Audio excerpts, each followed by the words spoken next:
2023 a été la première année au cours de laquelle les principes directeurs du 20e Congrès national du Parti communiste chinois ont été pleinement mis en œuvre. De solides progrès ont été réalisés dans la construction d'un pays socialiste moderne à tous égards, a déclaré Zhao Leji, président du comité permanent de l'APN, en présentant le rapport d'activité du comité permanent de l'APN. Les députés pourraient pleinement jouer leur rôle en représentant le peuple et en venant du peuple. Nous encourageons les députés à écouter la voix du peuple et à transmettre leurs commentaires au gouvernement. Nous organisons des inspections concentrées et des recherches sur le terrain. Les progrès accomplis ont été marqués par la reprise économique après la Covid, la promotion d'un développement de haute qualité et la stabilité sociale.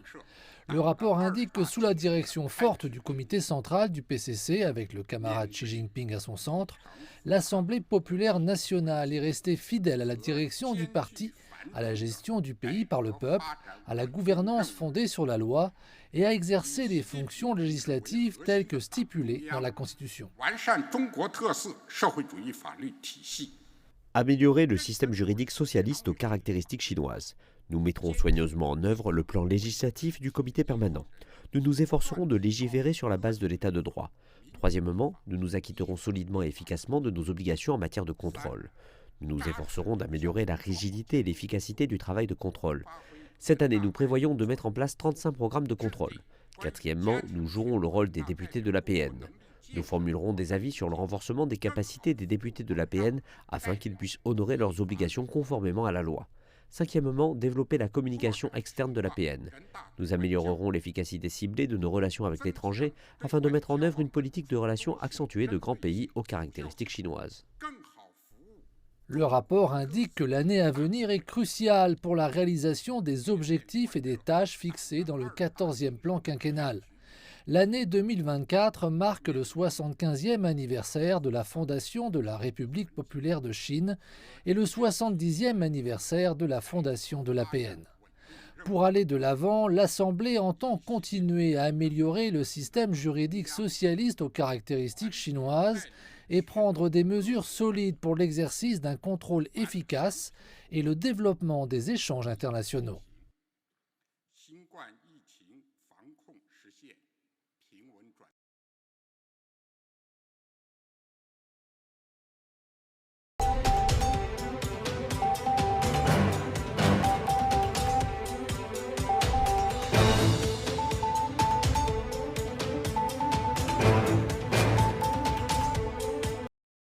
Xiaoxin Chuangmei est passionnée de broderie depuis son enfance.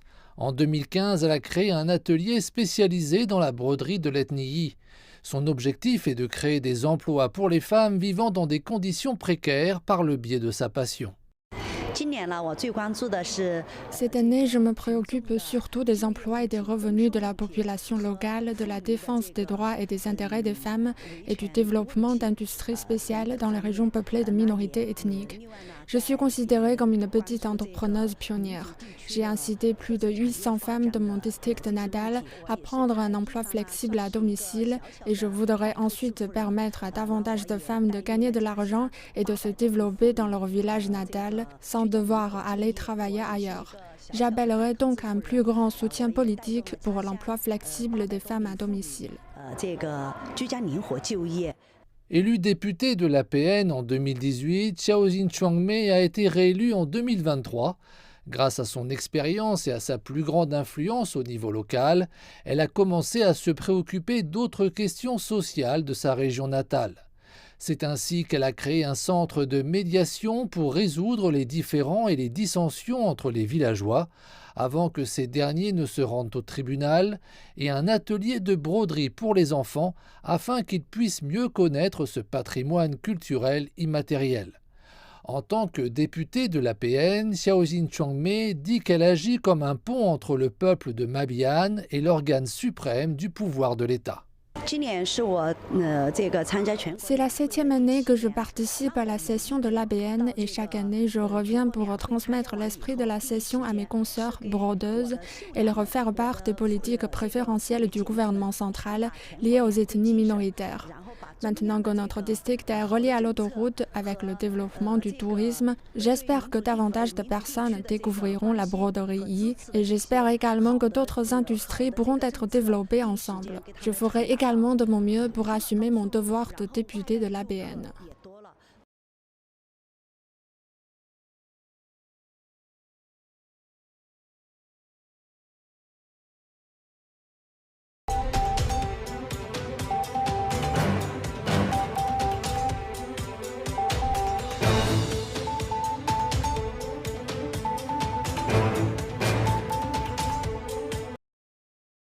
Je me trouve actuellement au Troy Center Cloud House à Beijing pour l'ouverture de l'exposition Le Montréaleur.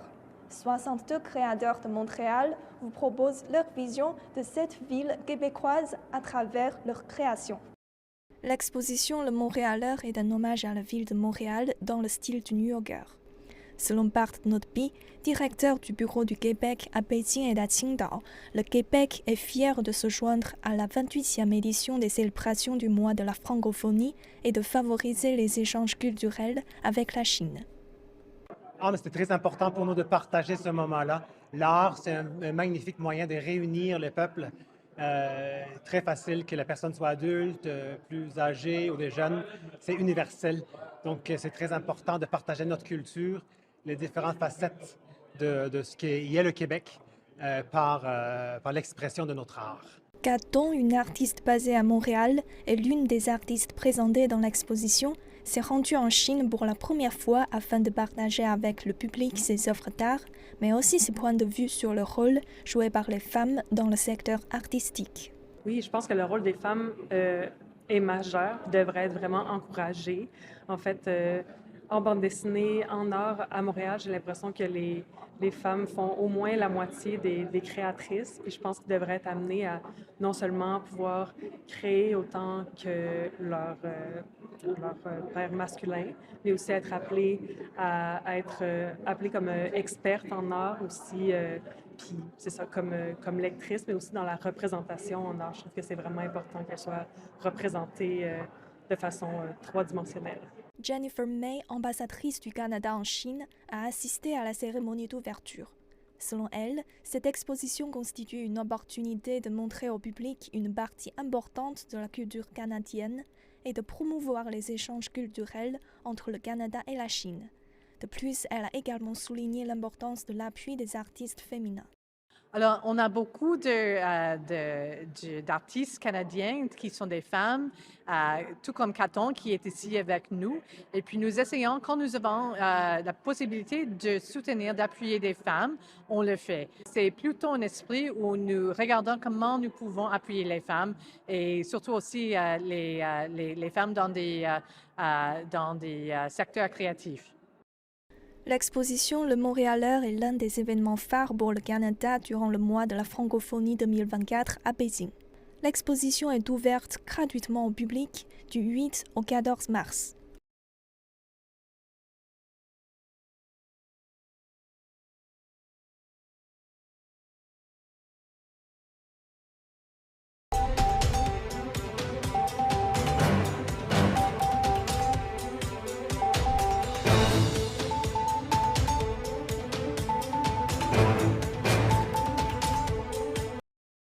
Mercredi à Beijing, lors d'une table ronde avec les membres de la Conférence consultative politique du peuple chinois, ou CCPPC, le président chinois Xi Jinping a appelé à renforcer la recherche technologique pour réaliser de nouvelles percées dans les technologies de base. L'accent mis par le dirigeant chinois a reçu une réponse positive de la part des entrepreneurs technologiques de tout le pays. Ça m'encourage énormément. Notre secteur combine l'intelligence artificielle et la fabrication de pointe. Ces dernières années, la Chine y a accordé une attention particulière. Je pense que l'industrie est riche d'opportunités prometteuses. Depuis plusieurs années, l'entreprise de Litong conçoit et produit des robots. À ce jour, près de 50 000 d'entre eux ont été exportés dans 60 pays et régions du monde.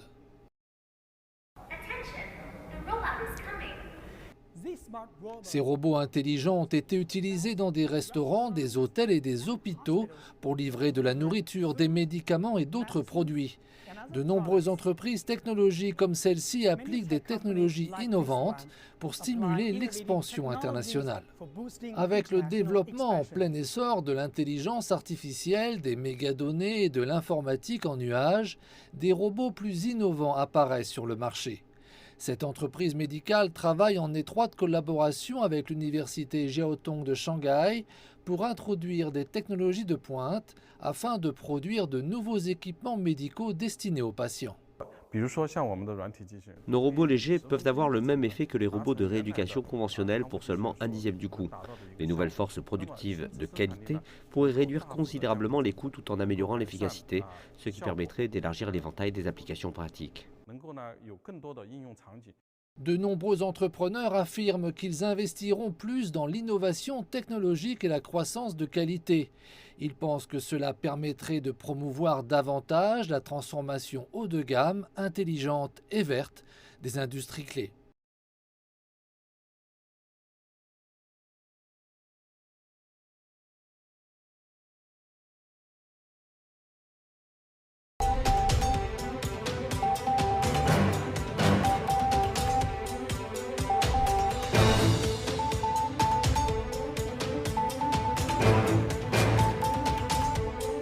Bonjour Monsieur Wang Kun, merci d'avoir accepté notre interview.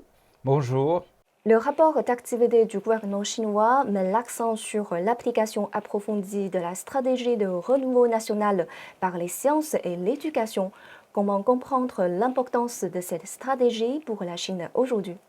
Cette stratégie est très importante pour la Chine, notamment pour les années à venir, parce que la Chine a aujourd'hui sur la piste d'une évolution rapide en sciences et technologies. Alors, le développement va s'orienter vers les différents domaines comme l'intelligence artificielle, les grandes mégadata, les calculs quantiques, ainsi que d'autres domaines comme la science de vie, etc. Donc, ce sont les domaines qui nécessitent beaucoup d'innovation et de créativité, ce qui sous-entend un soutien important de l'éducation et des personnes de compétences et de talent.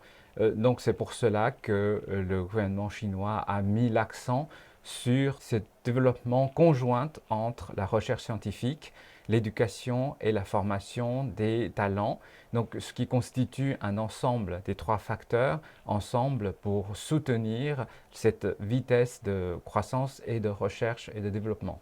D'après le rapport d'activité du gouvernement, quelles sont les principales orientations et tâches clés du développement de l'éducation chinoise? Alors pour l'éducation, il y a plusieurs niveaux parce que nous sommes déjà la plus grande éducation du monde en termes de nombre d'étudiants et d'élèves, mais nous avons une éducation qui se développe de façon pas encore très bien équilibrée, notamment entre les villes et les campagnes et entre les régions développées et les régions moins développées. Donc, pour l'éducation élémentaire, c'est une tâche importante pour le gouvernement de soutenir les personnes de précarité, par exemple les handicapés ou bien les enfants qui se trouvent dans les régions reculées, d'accéder à l'éducation et d'assurer justement l'éducation dans ces régions-là, d'atteindre le niveau nécessaire et requis au niveau national. Et ça, c'est la première mission. Et deuxième mission, c'est de permettre à davantage d'enfants d'entrer dans les secteurs en croissance, par exemple la formation professionnelle qui s'oriente vers les industries qui sont liées étroitement avec l'innovation et la créativité. Et troisièmement, au niveau de l'université, nous sommes en face d'une tâche de redistribution de ressources au sein de l'université et le réaménagement des différentes disciplines dans l'objectif de soutenir la recherche scientifique, l'enseignement qui vise à former les talents pour s'orienter dans l'avenir vers la recherche scientifique. Donc, il s'agit d'une réforme de grande envergure et de toute la structure de l'éducation chinoise. C'est pour cela que le gouvernement a accordé de telle importance et de beaucoup de ressources pour soutenir cette réforme.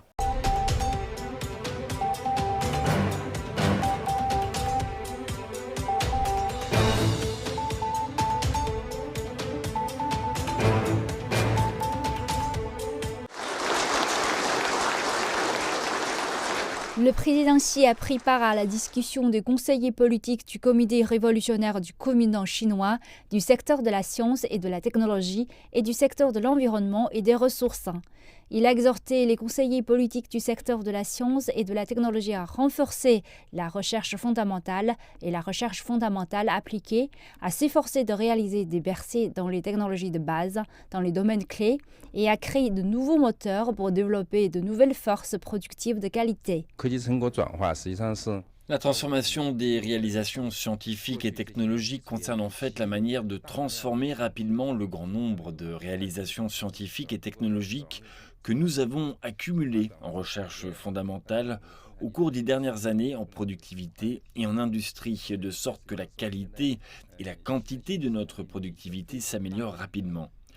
Il s'agit d'une très grande bibliothèque de ressources nous permettant d'améliorer les nouvelles forces productives de qualité. La manière de transformer cette bibliothèque de ressources en une véritable industrie est la suggestion que j'ai faite au président Xi aujourd'hui. Le président Xi a également exhorté les conseillers politiques du secteur de l'environnement et des ressources à faire de nouvelles contributions à la production écologique et environnementale et à soutenir un développement de haute qualité avec une production de haut niveau. Le thème de ma suggestion au président Xi cet après-midi est la promotion du développement de haute qualité de l'industrie de la protection écologique et environnementale basée sur une protection de haut niveau. Depuis le 18e congrès national du PCC, l'industrie chinoise de la protection écologique et environnementale s'est développée rapidement. L'échelle industrielle n'a cessé de croître et les capacités d'innovation se sont continuellement améliorées. Dans le cadre de cette industrie, notre entreprise s'est également développée très rapidement au cours des 10 dernières années. Alors que cette année marque le 75e anniversaire de la création de la CCPPC, le président Xi a également exhorté les conseillers politiques à renforcer leurs capacités et à s'acquitter de leurs tâches pour faire progresser le travail de la CCPPC et la coopération multipartite.